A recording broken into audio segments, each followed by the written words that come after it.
Alright everyone, here's a little bit of an alt-tech announcement here, link in the description, and if you're on YouTube it'll be pinned as well as a comment. I am on Odysee, that's with 1D actually.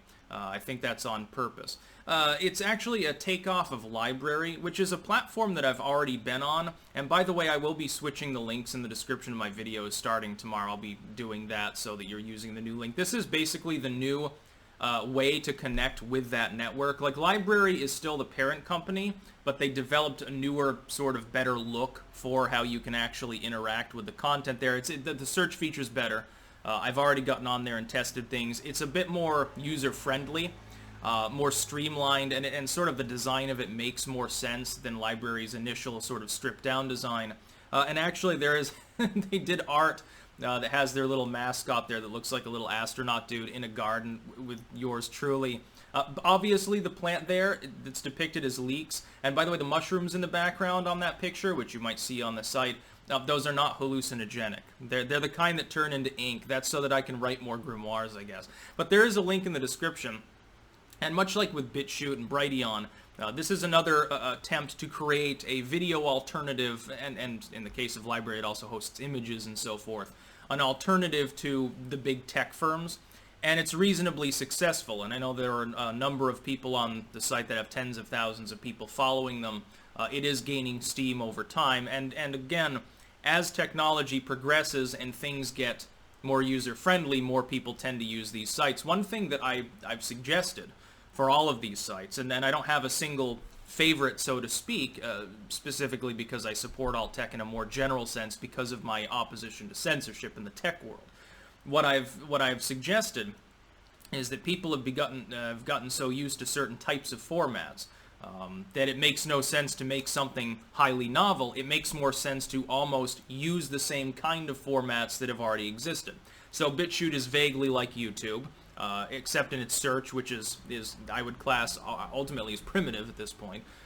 Once that's updated, once that's changed, there you go. You immediately get a boost in traffic. With Library, the URLs can be obtuse, and the content can lack engagement quality because of the structure of the site. This is partially addressed by Odysee as an overhaul. With Brighteon, I would say it's more like YouTube, but the searchability feature is maybe not quite as strong. These sites, as they innovate, hopefully they begin to approach the functionality of the old wave of tech. Basically, if you want to replace old tech, all you have to do is take the same idea, basically copy it 90%, and simply strip the censorship away. This is why, by the way, alt-tech, Odysee, /Library, BitChute, and so forth, Minds, this is why they're so maligned by mainline tech. If I'm running a video hosting service, no matter how gargantuan I am, you can go MySpace mode no matter how big you are. You heard of Yahoo lately? Yeah, I'm surprised they still exist. They used to be the #1. They used to be bigger than Google. Keep that in mind. If you have a service, and you have begun to preclude certain parts of your user base from using the site based on censorship, for political reasons, suggestive content, drug references, stuff that would be considered illegal by a third world pariah regime, stuff like that. Other sites that are willing to host that content plus everything you're hosting will inevitably grow. Eventually, they hit the tipping point and become dominant, unless you try to screw them, unless you create a vertical monopoly. Why do you think payment processors and banks look askance to alt-tech? Because they're pressured to do so by mainline tech, because there's no other stopgap to prevent them from becoming the new dominant sites. And we see they've probably already broken containment. Look, there are enough people using sites like Minds and BitChute and Library at this point, Gab and Parler to an extent.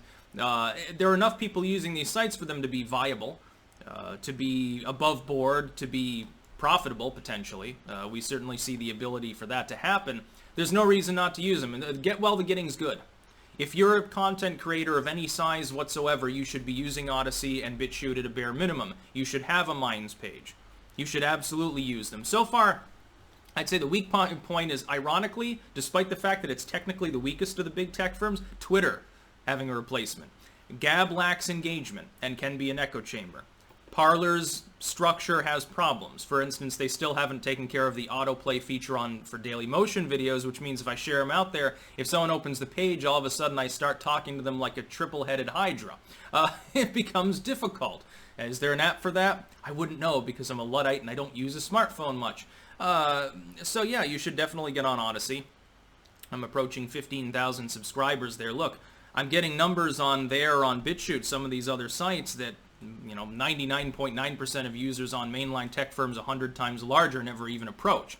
I'm pretty proud of that, number one, and it shows me they're viable, number two, and I think it's helpful, number three. Look, the more audience retention, the more flow of views and so forth, the more books I potentially sell, the more people share the stuff around cross-platform. There's no reason not to branch out. So again, you should definitely get on this and the other alt tech sites as well. That's about all. Peace out.